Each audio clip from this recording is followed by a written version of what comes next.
Welcome friends to another video. Thank you for joining me. According to a recent report released this week, household debt has literally exploded in the first quarter of this year. Total household debt in the US has surged nearly 25% over the past 3 years and is rising rapidly. It has now reached a record $17.7 trillion after increasing by $184 billion since December 2023. Unfortunately, that's not the worst news.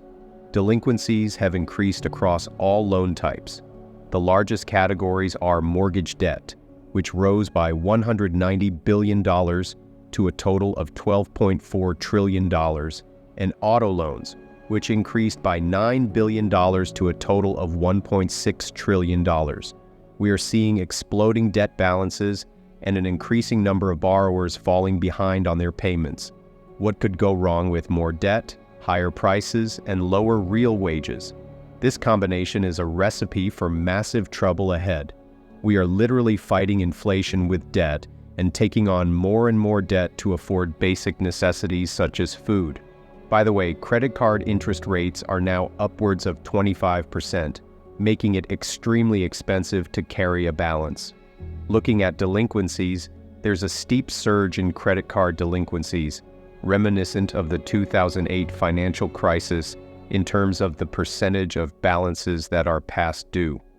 To sum up, financial distress is worsening, and it is getting to the point where we need to be genuinely concerned.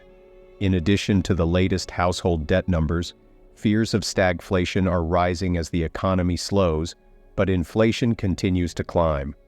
Prices are unlikely to decrease for several reasons, including new sanctions imposed on multiple Chinese companies. These tariffs reduce competition and simultaneously increase prices. For example, with tariff increases of 25% or even 50%, imported goods will become much more expensive for consumers. This situation is counterproductive. The sanctions are affecting essential items like face masks, medical gloves, syringes, and needles, in addition to minerals and components. This trade war with China will negatively impact all consumers who are already struggling, as evidenced by rising credit card numbers, delinquencies, and an increase in personal loans. Not only do these newly imposed tariffs raise prices and discourage imports of these products, but they also likely reduce competition. Without competition, domestic producers have little incentive to find efficient production methods or lower their prices. Competition benefits both businesses and consumers, and these tariffs are obstructing that. Moving on to recent developments, I will create an entire video with more details on these sanctions and the latest tariffs soon. On Tuesday, Fed Chair Jerome Powell mentioned the possibility that the next action won't be a rate cut. He implied they might hold rates higher for longer, or even consider a rate hike, meaning all options are now on the table. This is despite broader expectations of 2 rate cuts later this year. Powell expressed that his confidence in inflation decreasing is no longer as high as it was, given the inflation readings from the first couple of months this year.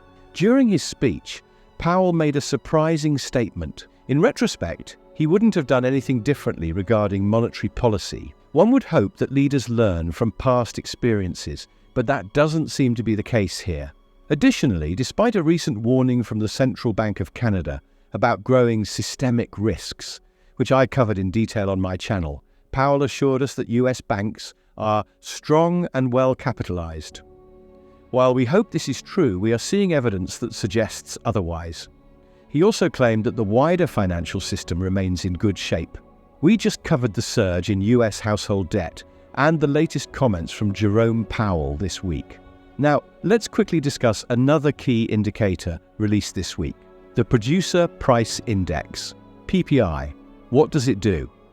The index measures the average change over time in the selling prices received by domestic producers for their output. Unfortunately, the latest PPI data brings more bad news. The index advanced by 0.5% in April, exceeding the expected increase of 0.3%. This is yet another reason why the Federal Reserve might decide against a rate cut anytime soon, keeping its policy more restrictive. The PPI for services climbed by 0.6% in April, marking the largest increase since mid-2023, according to the Labour Department. Energy prices rose by 2%, with gas prices increasing by 5.4%, among other price hikes across various items. To sum this up, household debt is surging, while delinquencies are on the rise. The Federal Reserve may hold off on cutting rates in the fall despite rising inflation. Jerome Powell reiterated that the banking system is very strong, though just over a month ago, he admitted that higher rates for longer would pressure banks with high exposure to commercial real estate loans. So take his comments with a grain of salt. Let me know your thoughts in the comments below. Thanks for joining me. If you enjoyed this video, please give it a thumbs up, consider sharing it and subscribe. Have a great day, and I'll see you back here tomorrow. Take care.